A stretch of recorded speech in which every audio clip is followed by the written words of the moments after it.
صبر کا مفہوم۔ صبر محض انتظار کرنے کا نام نہیں، بلکہ یہ ایک فعال قوت ہے جو مشکل حالات میں گھبراہٹ پر قابو پانے کا نام ہے۔ نا امیدی کے لمحات میں بھی راستہ تلاش کرتا ہے، دل و دماغ پر کنٹرول رکھتا ہے۔ شکر کی حقیقت۔ شکر صرف شکریہ کہہ دینا نہیں، بلکہ یہ نعمتوں کی صحیح قدر کرنا ہے۔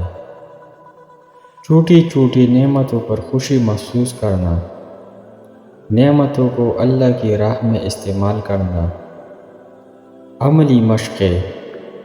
صبر سیکھنے کے طریقے۔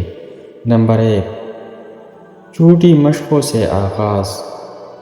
ٹریفک میں صبر سے انتظار کرے، کسی کی بات مکمل سننے کی عادت ڈالے، جلد بازی سے کام لینے سے پرہیز کرے۔ نمبر 2، منفی سوچوں کو تبدیل کرے، یہ مشکل کیوں آئی کی بجائے اس میں کیا بھلائی پوشیدہ ہے سوچے۔ شکر گزار بننے کی راستے۔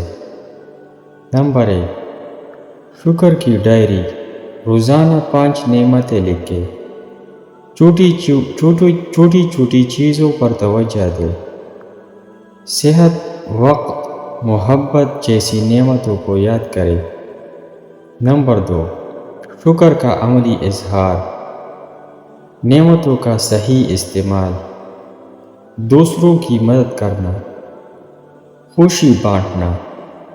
قرآنی نقطہ نظر۔ بے شک اللہ صبر کرنے والوں کے ساتھ ہے۔ سورہ بقرہ آیت نمبر 153۔ اگر تم شکر کرو گے تو میں تمہیں اور دوں گا۔ سورہ ابراہیم آیت نمبر 7۔ حکایات و واقعات۔ حضرت ایوب علیہ السلام کی مثال۔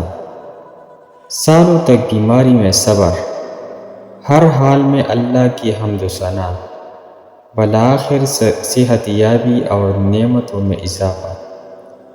روزمرہ زندگی کی مثال۔ ایک طالب علم جو امتحان میں ناکام ہوا، صبر کیا، محنت جاری رکھی، شکر گزار رہا، بالآخر کامیابی حاصل کی۔ فوائد۔ نمبر 1، ذہنی سکون۔ صبر اضطراب کم کرتا ہے۔ روحانی طاقت۔ شکر ایمان مضبوط کرتا ہے۔ نمبر 3، عملی کامیابی۔ صبر کے بعد کامیابی آتی ہے۔ نمبر 4، نعمتوں میں اضافہ۔ شکر نئی نعمتیں لاتا ہے۔ آزمائش کے وقت صبر و شکر۔ جب مشکل آئے تو یہ دعا مانگے، اے اللہ مجھے صبر عطا فرما اور میری حالت کو بہتر بنا۔ اور یہ یاد رکھے ہر مشکل کے بعد آسانی ہے۔ سورہ الم نشرح۔